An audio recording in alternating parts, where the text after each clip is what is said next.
ನಮಸ್ಕಾರ ಬಂಧುಗಳೇ, ನೀವು ನೋಡ್ತಾ ಇದ್ದೀರಾ ಅಂಗವಿಕಲರ ಅಂತರಾಳ ದಿವ್ಯಾಂಗ್ಜನ್ ಯೂಟ್ಯೂಬ್ ಚಾನೆಲ್ ಇಲ್ಲಿಯವರೆಗೆ ಸಬ್ಸ್ಕ್ರೈಬ್ ಆಗದೇ ಇದ್ದರೆ ದಯಮಾಡಿ ಚಾನೆಲ್ ಸಬ್ಸ್ಕ್ರೈಬ್ ಆಗಿರಿ, ಶೇರ್ ಮಾಡಿರಿ, ಲೈಕ್ ಮಾಡಿರಿ, ಅಭಿಪ್ರಾಯ ಕಮೆಂಟ್ಸ್ ಬಾಕ್ಸ್ನಲ್ಲಿ ತಿಳಿಸಿ.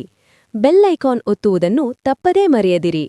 ಲೈಕ್ ಬಟನ್ ಒತ್ತಿದರೆ ಹೈಪ್ ಬಟನ್ ಬರುತ್ತದೆ, ಅದನ್ನು ಒತ್ತಿ ಚಾನೆಲ್ ಪ್ರೋತ್ಸಾಹ ನೀಡಿ.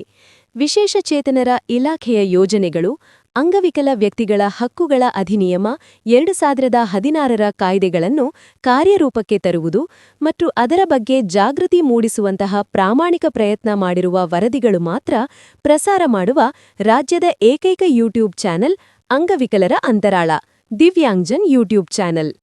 ರಾಜ್ಯದ ಅಂಗವಿಕಲರಿಗೆ ತಿಳುವಳಿಕೆ ಕೊಡಬೇಕು ಎಂಬ ಸದುದ್ದೇಶದಿಂದ ಮಾತ್ರ ಕೆಲಸ ಮಾಡುತ್ತಿರುವ ಚಾನೆಲ್ ಇದಾಗಿದ್ದು, ಅಂದರೆ ರಾಜ್ಯದ ಅಂಗವಿಕಲರ ಸಮಸ್ಯೆಗಳನ್ನು ಹೇಳಿಕೊಳ್ಳುವ, ಅವುಗಳಿಗೆ ಪರಿಹಾರ ಕಂಡುಕೊಳ್ಳಲು ಇದೊಂದು ಉತ್ತಮ ವೇದಿಕೆ ಇದಾಗಿದೆ. ಇದರ ಸದುಪಯೋಗ ರಾಜ್ಯದ ಅಂಗವಿಕಲ ಬಂಧುಗಳು ಪಡೆಯಬೇಕೆಂದು ಚಾನೆಲ್ ಬಳಗ ಯಾವತ್ತೂ ಆಶಿಸುತ್ತದೆ. ನಮಸ್ಕಾರಗಳು ಬಂಧುಗಳೇ, ನಮಸ್ಕಾರ. ಅಂಗವಿಕಲರ ಸಾಮಾಜಿಕ ಕಾರ್ಯಕರ್ತರಾದಂಥ ಪಿ ವಿಶ್ವನಾಥನವರು ಒಂದು ವರದಿಯ ವಿಡಿಯೋನ ನಮ್ಮ ಜೊತೆಗೆ ಹಂಚ್ಕೊಂಡಿದ್ದಾರೆ. ಆ ವರದಿ ಇಲ್ಲಿ ಏನು ಹೇಳಕ್ಕೆ ಹೊರಟಿದ್ದಾರೆ ಅನ್ನೋದನ್ನು ಸ್ಪಷ್ಟವಾಗಿ ಆ ವಿಡಿಯೋ ನೋಡೋದಕ್ಕಿಂತ ಮುಂಚೆ ಕೆಲವೊಂದು ವಿಷಯಗಳನ್ನು ತಮ್ಮ ಜೊತೆಗೆ ಹಂಚ್ಕೊತಾ ಇದ್ದೀನಿ. ಅವ್ರು ಏನು ಹೇಳಕ್ಕೆ ಹೊರಟಿದ್ದಾರೆ ಅಂದರೆ, ಇಲಾಖೆಯಲ್ಲಿ ಪ್ರತಿ ವರ್ಷ ಆನ್ಲೈನಲ್ಲಿ ಅರ್ಜಿ ಕರೀತಾರೆ ಯೋಜನೆಗಳ ಬಗ್ಗೆ.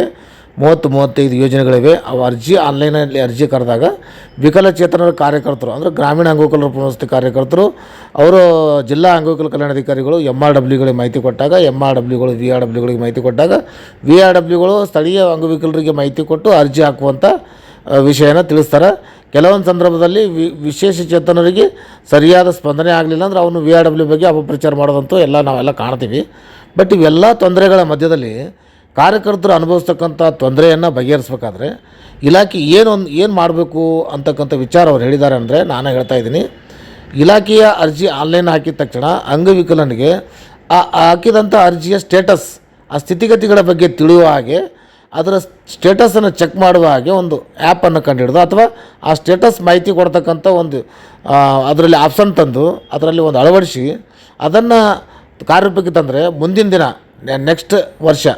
ಮುಂದಿನ ವರ್ಷದಲ್ಲಿ ಈ ಅರ್ಜಿ ಹಾಕೋದಕ್ಕಿಂತ ಮುಂಚೆ ಅವರಿಗೆ ಇದೊಂದು ಅವಕಾಶ ಮಾಡಿಕೊಟ್ರೆ, ಈ VRWಗಳಿಗಾಗಲಿ ಅಥವಾ ಇಲಾಖೆಗೆ ಬಂದು ಸಹಾಯವಾಣಿ ಕೇಳೋದಾಗಲಿ, ಇಲಾಖೆ ಅಧಿಕಾರಿಗಳಿಗೆ ದೂರವಾಣಿ ಮೂಲಕ ಕೇಳೋದಾಗಲಿ ಅದನ್ನು ತಡೆಗಟ್ಟುವಂಥ ಕೆಲಸ ಆಗ್ತದೆ. ಜೊತೆಗೆ ಈ ಇಲಾಖೆ ನಮ್ಮ ನಿರ್ದೇಶಕರ ಕಚೇರಿಗೆ ಯಾವುದೇ ಒಂದು ಅರ್ಜಿ ಕೊಟ್ಟಾಗ ಒಂದು ಸೀಲ್ ಹಾಕ್ತಾರೆ. ಈ ಲಕೋಟೆಯಲ್ಲಿ ಇರುವುದನ್ನು ನಾನು ಓದಿರುವುದಿಲ್ಲ, ನೋಡಿರುವುದಿಲ್ಲ, ಹೇಗಿದೆ ಅದನ್ನೇ ಸ್ವೀಕರಿಸಿದ್ದೀನಿ ಅಂತ ತೊಗೊತಾರಲ್ಲ, ಆ ತೊಗೊಂಡು ಸೀಲ್ ಹಾಕ್ತಾರೆ. ಇದು ಯಾವುದೇ ಇಲಾಖೆಯಲ್ಲಿ ಈ ಥರ ಇಲ್ಲ. ನಾವು ನೋಡಿದ ಹಾಗೆ ಈ ರಾಜ್ಯಪಾಲರು ಕೊಡ್ರಿ, ಅಲ್ಲಿ ರಾಜ್ಯಪಾಲರು ಅರ್ಜಿ ಸೀಲ್ ಹಾಕ್ತಾರೆ, ಅವರೊಂದು ನಂಬರ್ ಕೊಡ್ತಾರೆ ಅಂತ ಹೇಳ್ತಾರೆ ಅವರು, ಅದು ಏನು ಪ್ರೊಸೆಸ್ ಆಗ್ತದೆ ಅಂತೇಳಿ. ಆಮೇಲೆ ಸನ್ಮಾನ್ಯ ಮುಖ್ಯ ಕಾರ್ಯದರ್ಶಿಗಳು ಶಾಲಿನಿ ರಜನೀಶ್ ಮೇಡಮ್ ಅವ್ರಿಗೆ ಕೊಟ್ಟರು ಸಹಿತ ಅಲ್ಲಿಯೂ ಬರೀ ಒಂದು ಸೀಲ್ ಹಾಕ್ತಾರೆ, ನೋಡ್ತಾರೆ, ಲೆಟರ್ ನೋಡ್ತಾರೆ, ಸೀಲ್ ಹಾಕ್ತಾರೆ. ಬಟ್ ಇಲ್ಲಿ ಯಾಕೆ ಆ ಒಂದು ಪದ್ಧತಿ ಅಳವಡಿಸಿದ್ದಾರೆ ಅಂತಕ್ಕಂಥ ವಿಚಾರ ಈ ಒಂದು ವರದಿಯಲ್ಲಿ ಹೇಳಿದ್ದಾರೆ. ಅದಕ್ಕೆ ಬಂಧುಗಳೇ, ನಮ್ಮ ಇಲಾಖೆಯಲ್ಲಿ ಅನೇಕ ತೊಡಕುಗಳನ್ನು ನಮ್ಮ ಇಲಾಖೆ ಸೃಷ್ಟಿ ಮಾಡೋದು ಗೊತ್ತಿಲ್ಲ, ಮತ್ತು ಇಲಾಖೆಯಲ್ಲಿ ಇವೆಲ್ಲ ಬದಲಾವಣೆ ಮಾಡೋಕ್ಕೆ ಇಚ್ಛಾಶಕ್ತಿ ಅಧಿಕಾರಿಗಳಲ್ಲಿ ಇದೇನೋ ಇಲ್ಲೋ ಗೊತ್ತಿಲ್ಲ. ಆದರೆ ಎಲ್ಲರ ಮಧ್ಯದಲ್ಲಿ ಅಂಗವಿಕಲರು ಮತ್ತು ಕಾರ್ಯಕರ್ತರ ಮಧ್ಯದಲ್ಲಿ ಮನಸ್ತಾಪಗಳಾಗ್ತಾ ಇರೋದನ್ನು ಕಣ್ಣಾರೆ ಕಾಣ್ತಾ ಇರ್ತೀವಿ. ಪ್ರತಿದಿನ ಅದೆಲ್ಲ ನೋಡ್ತಾ ಇರ್ತೀವಿ.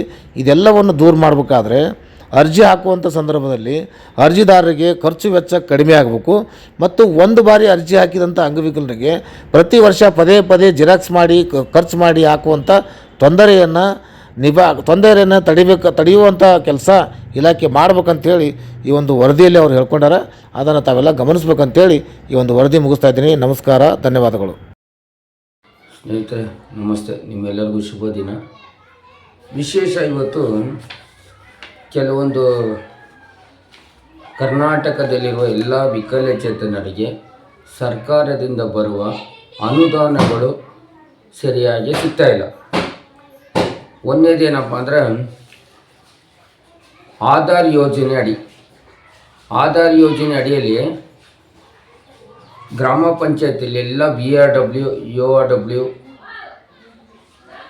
MRW ಇವರೆಲ್ಲರಿಗೂ ಒತ್ತಡ ಬರುತ್ತೆ ಜಿಲ್ಲಾ ಅಂಗವಿಕಲರ ಕಲ್ಯಾಣಾಧಿಕಾರಿಗಳಿಂದ. ನೀವೆಲ್ಲರಿಗೂ ಅಪ್ಲಿಕೇಶನ್ ಹಾಕಿಸಿ ಅಂತ ಹೇಳ್ತಾರೆ. ಇವ್ರು ಏನು ಮಾಡ್ತಾರೆ, ಆಯಿತು ಆಧಾರ್ ಯೋಜನೆ ಬರ್ತದೆ ಇದೆಲ್ಲ ಮನೆ ಮನೆಗೆ ಸುತ್ತಾಡಿ BRW URW ಅವರೆಲ್ಲ ಸುತ್ತುತ್ತಾರೆ. ಸುತ್ತಬಿಟ್ಟು ಅಪ್ಲಿಕೇಶನ್ನ ಸೇವಾ ಸಿಂಧುಲ್ಲಿ ಅಪ್ಲಿಕೇಶನ್ನ ಹಾಕಿಸ್ತಾರೆ.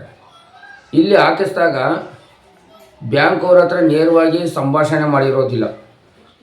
ನಮ್ಮ ಇಲಾಖೆ ಸಂಭಾಷಣೆ ಮಾಡದೆ ಆನ್ಲೈನ್ ಅಪ್ಲಿಕೇಶನ್ ಸಕ್ಸಸ್ಫುಲ್ ಆಗುತ್ತೆ. ಆದರೆ ಅದು ಎಲ್ಲಿ ಮಟ್ಟಿಗೆ ಹೋಗಿದೆ ಅದು ಗೊತ್ತಾಗೋದಿಲ್ಲ. ಎಲ್ಲಿ ಮಟ್ಟಿಗೆ ಹೋಗಿದೆ, ಯಾರು ಕಾರ್ಯನಿರ್ವಹಿಸ್ತಾರೆ, ಸಂಪೂರ್ಣ ಮಾಹಿತಿ ಗ್ರಾಮೀಣ ಪುನರ್ವಸತಿ ಕಾರ್ಯಕರ್ತರಿಗೆ ತಿಳಿಸೋದಿಲ್ಲ. ಆಮೇಲೆ ವಿಶೇಷವಾಗಿ ಏನಪ್ಪ ಅಂದರೆ, ಈಗ ನಾನು ಒಂದು ನಮ್ಮ ಅಂಗವಿಕಲರ ಅಂತರಾಳ ಯೂಟ್ಯೂಬ್ ಚಾನಲಲ್ಲಿ ಬರ್ತದೆ, ನಾವೊಂದು ಪ್ರತಿ ಕೊಡ್ತೀವಿ. ಇಲ್ಲಿ ನೋಡಿ, ಈ ಥರ ಪ್ರತಿ ಕೊಡ್ತೀವಿ ಸ್ನೇಹಿತರೆ. ಈ ಪ್ರತಿಯಲ್ಲಿ ಸರ್ಕಾರದ ಮುಖ್ಯ ಕಾರ್ಯದರ್ಶಿರವರ ಕಚೇರಿ ಅಂತ ಲೆಟರ್ ಬರ್ತದೆ. ಹಿಂಗೆ ಅದು ಸರಿ, ಸರ್ಕಾರದ ಮುಖ್ಯ ಕಾರ್ಯದರ್ಶಿಗಳಿಂದ ಬರ್ತದೆ. ಗೌರವಾನ್ವಿತ ಮಾನ್ಯ ರಾಜ್ಯಪಾಲರಿಗೆ ಒಂದು ಪ್ರತಿ ಕೊಡ್ತೀವಿ. ಅವರು ಸೀಲ್ ಹಾಕ್ಬಿಟ್ಟು ರಾಜ್ಯಪಾಲರ ಕಚೇರಿ ಅಂತ ಸೀಲ್ ಹಾಕಿ ಒಂದು ನಂಬರ್ ಬರೀತಾರೆ, ಕೆಳಗಡೆ ಒಂದು ಮೊಬೈಲ್ ನಂಬರ್ ಬರೀತಾರೆ. ನಾವು 15 ದಿವಸ ಬಿಟ್ಟು ನಾವು ಕರೆ ಮಾಡಿದ್ರೆ ಅದು ಎಲ್ಲಿ ಹೋಗಿದೆ, ಯಾವ ಇದಕ್ಕೆ ಹೋಗಿದೆ ಅಂತ ಗೊತ್ತಾಗ್ತದೆ. ಆವಾಗ ಅದು ಅಂಗವಿಕಲರಿಗೆ ಒಂದು ಉತ್ತರ ಸಿಗ್ತದೆ. ಆದರೆ ನಮ್ಮ ರಾಜ್ಯ ಆಯುಕ್ತರು ಮತ್ತು ವಿಕಲಚೇತರ ಹಿರಿಯ ನಾಗರಿಕರ ಸಬಲೀಕರಣ ನಿರ್ದೇಶಕರ ಕಚೇರಿಯಲ್ಲಿ ಒಂದೈತೆ, ಒಂದು ಲಕೋಟೆಯನ್ನು ಸ್ವೀಕರಿಸಿದೆ, ಒಳಗಿನ ವಿಷಯ ತಿಳಿಯೋದು ಅಂತ ಹೇಳ್ಬಿಟ್ಟು ಸೀಲಾಗಿ ಕೊಟ್ಬಿಡ್ತಾರೆ. ಒಳಗಿನ ವಿಷಯ ತಿಳಿಯೋದು ಅಂದರೆ ಅವ್ರು ತಗೊಂಡು ಓದ್ತಾರಲ್ಲ, ಓದ್ಬಿಡ್ತಾನೆ ಸೀಲಾಗಿ ಕೊಡೋದು. ಇದು ಯಾಕೆ ಬದಲಾವಣೆ ಆಗೋದಿಲ್ಲ? ವಿಕಲಚೇತನಿಗೆ ತಾರತಮ್ಯ ಯಾಕೆ ಆಗ್ತಾ ಇದೆ? ಇದು ನಮಗೆ ಮುಖ್ಯವಾದ ವಿಷಯ ಸ್ನೇಹಿತರೆ. ಅದರಿಂದ ನಾವು ಹೇಳೋದು ನೇರವಾಗಿ, ನಮಗೆ ಎಲ್ಲ ಇಲಾಖೆಗಳಲ್ಲೂ ಸರಿಯಾಗಿ ಸ್ಪಂದಿಸ್ತಾರೆ.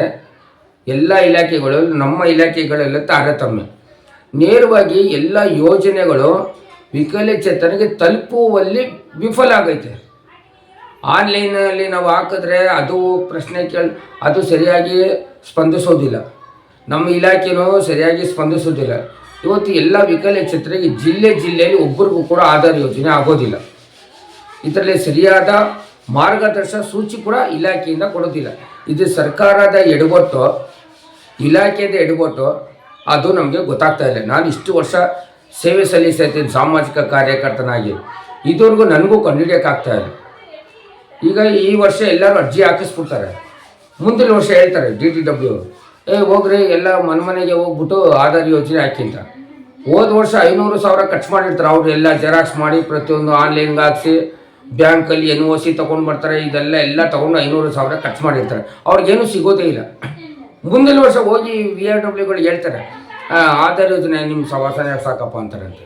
ನಾನು ತುಂಬ ಈಗೆಲ್ಲ ಹೊಸಪೇಟೆ ವಿಜಯನಗರ ಜಿಲ್ಲೆ ಸುತ್ತಾ ಇದ್ದೀನಿ. ನಾನು ಕೂಡ ಎಲ್ಲ ಮನೇಲಿ ನಿಮ್ಗೆ ಆಧಾರ್ ಯೋಜನೆ ತೊಗೊಳ್ಳಿ, ಒಂದು ಬಿಸ್ನೆಸ್ ಮಾಡಿದ್ರೆ, ಅಯ್ಯೋ ಸರ ನಾವು ಈ VRW ಅವ್ರ ಹತ್ರ ನಾವು ಹೇಳಿದ್ದು, ಅವರೆಲ್ಲ ಕರ್ಕೊಂಡೋಗಿ ಎಲ್ಲ ಅಡ್ಡಾಡಿಸ್ತಾರೆ ಸರ, ಅದು ಬರೋದಿಲ್ಲ ನಮಗೆ. ನಮ್ಮದೇ 1,000 ರೂಪಾಯಿ ಖರ್ಚಾಗುತ್ತೆ ರೊಕ್ಕ, ಆದರೆ ಇದು ಏನು ಕೆಲಸನೇ ಆಗೋದಿಲ್ಲ ಅಂತ ಹೇಳ್ತಾರೆ. ಇದು ಯಾರು ವಿಫಲ ಅಂತ ನನಗೂ ಗೊತ್ತಿಲ್ಲ. ಈ ಕಡೆ ಇಲಾಖೆ ಸರಿಯಾಗಿ ಸ್ಪಂದಿಸೋದಿಲ್ಲ, ಸರ್ಕಾರನೂ ಸ್ಪಂದಿಸೋದಿಲ್ಲ. ವಿಕಲಚೇತರಿಗೆ 1 ಲಕ್ಷ ಆಧಾರ್ ಯೋಜನೆ ಅಂತ ಅದು ಸುಳ್ಳೋದು. 18,000 GST ಕಟ್ಟಬೇಕು ನಾವು. 18,000 ನಾನು ತಗೊಂಡಿದ್ದೀನಿ. ಎಲ್ಲರೂ ಏನು ಹೇಳೋದು, ನಾವು ತಗೊಂಡಿದ್ದೀವಿ. ಸರ್ಕಾರದಿಂದ ಬರುವ ಸವಲತ್ತುಗಳು ವಿಫಲ, ಯಾವುದು ಕೂಡ ನ್ಯಾಯವಾಗಿ ಸಿಗ್ತಾ ಇಲ್ಲ ನಮಗೂ ಕೂಡ ವಿಕಲಚೇತನರಿಗೆ. ಅದರಿಂದ ನಮ್ಗೆ ಏನು ಸಮಸ್ಯೆ ಆಗ್ತದೆ ಅಂದರೆ, ವಿಕಲಚೇತನರಿಗೆ ಸಿಗುವಂಥ ಅನುದಾನಗಳು ವಿಫಲವಾಗ್ತಾ ಇದೆ, ಸರಿಯಾಗಿ ಸಿಗ್ತಾ ಇಲ್ಲ. ಸರ್ಕಾರ ಕೂಡ ಕೊಡ್ತಾ ಇರೋದು ಒಂದು ಕಣ್ಣಿಗೆ ಬೆಣ್ಣೆ, ಒಂದು ಕಣ್ಣಿಗೆ ಸುಣ್ಣ. ಅದರಿಂದ ಸ್ನೇಹಿತರೆ ನಾವೇನು ಹೇಳೋದು ಅಂದರೆ, ಅಂಗವಿಕಲರ ಅಂತರಾಳ ಯೂಟ್ಯೂಬ್ ಚಾನಲಿನ ವರದಿ ನಾವು ಮಾಡ್ತಾಯಿದ್ವಿ. ಯಾರಿಗೆ ಅನ್ಯಾಯ ಆಗಿದೆ, ಯಾರಿಗೆ ಸರಿಯಾಗ್ತಾ ಇದೆ, ಇದು ಕೂಡ ನಮಗೆ ಸರಿಯಾಗಿ ನಮಗೆ ಸಿಗ್ತಾ ಇಲ್ಲ. ಈ ಕಡೆ ಇಲಾಖೆಗೂ ಸರಿಯಾಗಿ ಸ್ಪಂದಿಸ್ತಾ ಇಲ್ಲ, ಇಲಾಖೆಯವರು ಸ್ಪಂದಿಸ್ತಾ ಇಲ್ಲ. ಈ ಕಡೆ ಸರ್ಕಾರದವರು ಸ್ಪಂದಿಸೋದಿಲ್ಲ. ವಿಕಲಚೇತನಿಗೆ ತುಂಬ ಸಮಸ್ಯೆ ಆಗ್ತಿದೆ. ಅದರಿಂದ ವಿಕಲಚೇತನಿಗೆ ಯಾವುದು ಕೂಡ ಒಂದು ಗಾಡಿ ಹಾಕಿದ್ರು ಸೆಟ್, ಈಗ ಹ್ಯಾಂಡಿಕ್ಯಾಪ್ಟಿಗೆ ಗಾಡಿ ಕೊಡ್ತಾರೆ ಅಂತ ಹೇಳ್ತಾರೆ. ಎಷ್ಟು ಜನಕ್ಕೆ ಆನ್ಲೈನಲ್ಲಿ ಬರ್ತದೆ? ಅದರಿಂದ ದಯವಿಟ್ಟು ಮಾನ್ಯ ರಾಜ್ಯ ಸರ್ಕಾರ ಇದ್ರ ಬಗ್ಗೆ ಕುಲಂಕುಷವಾಗಿ ಪರಿಶೀಲಿಸಿ ಅಂತ ನಾನು ಕೇಳ್ಕೊತಿದ್ದೀನಿ.